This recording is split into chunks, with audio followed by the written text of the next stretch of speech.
My name is Carrie Hamilton and I'm a reader in history at the University of Roehampton. And one of the historical sources I work with most is oral history. And I say oral history is a historical source, but really what it is the whole methodology and in a way a theory of doing history.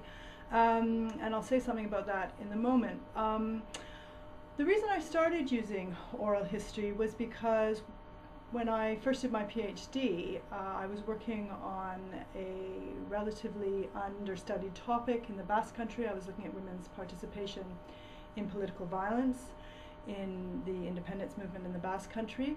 And this was a topic for which there were very, very few written and other kinds of published or even unpublished sources. In other words, very few archival sources. So in a way, it was a kind of typical oral history project. It was a contemporary project. Of course, oral history is really only available to those of us who work within a time span when people are still living, who have memories of a time period that's relatively recent in the past. It was a relatively sensitive topic, so not very many people had written about it. And because these women were involved in a clandestine organization, therefore most of the information they had, they'd kept with them. It was not necessarily secret, but they certainly hadn't published it. So that was the kind of topic. That's not the only kind of topic, but it was in a way a kind of exemplary topic, crying out for oral history. So I went off and did lots of interviews with those women. But the interviewing is really the kind of first step of an oral history project.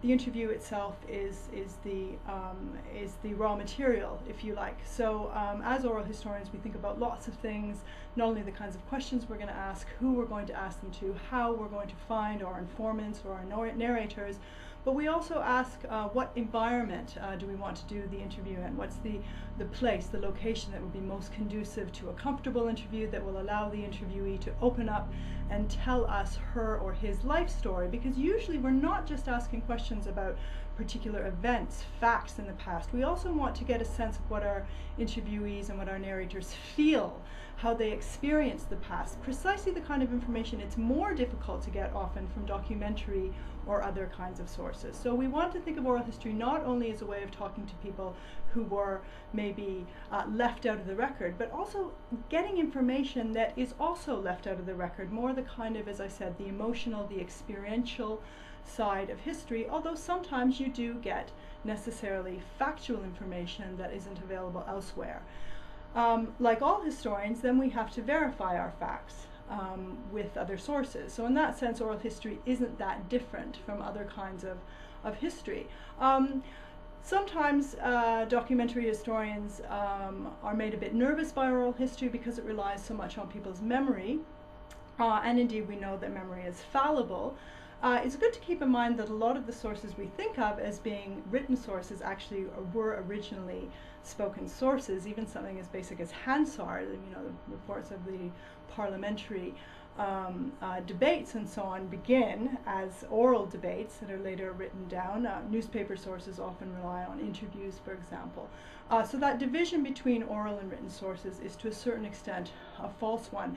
Nonetheless, like all historians, we need to be aware of fallibility and bias and those kinds of things in sources. So we do rely on cross-checking our sources. I also used for both the major oral history projects I was involved in, one in the Basque Country, one in Cuba, I used other sources, secondary sources, press sources, and so on and so forth to draw out patterns over a long period of time and verify information.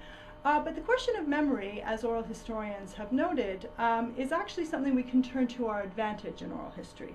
And that's where the other side of oral history comes in, not just the interview, but the whole process of analyzing the interview and writing about it. And this is where memory, as I said, comes to the fore, because we can think about the ways in which people tell their stories and remember their past is as important in many ways to understanding their history as are the facts that they tell us about. So that's why oral historians often work very closely with literary theory, linguistic theory, cultural studies and other theories that allow us to study the way language works, the way narrative works, and to think very carefully about people, how people tell their stories and what that tells us as well about the past. The Italian oral historian Alessandro Portelli, for example, has noted that oral history is an event in itself.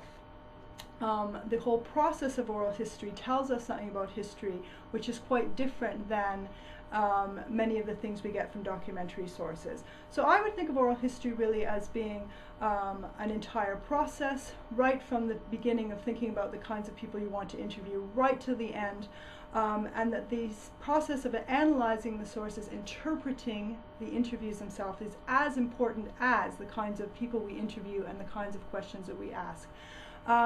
And I would also say that this question of memory has now become, in a way, the kind of one of the trademarks of oral history, and we use it to our advantage. And that students who are interested in doing history, I think, will find very quickly that one of the wonderful things about doing oral history is that we create our own sources. We're speaking to our narrators directly. We're directly implicated. And if that makes for a more kind of subjective, emotional experience, it gives us a kind of history which broadens our scope and which in no ways replaces the kinds of more empirical history some students may be more used to, but it enhances that history, and it's part of a kind of wider endeavor, if you like, that makes history itself a very rich discipline.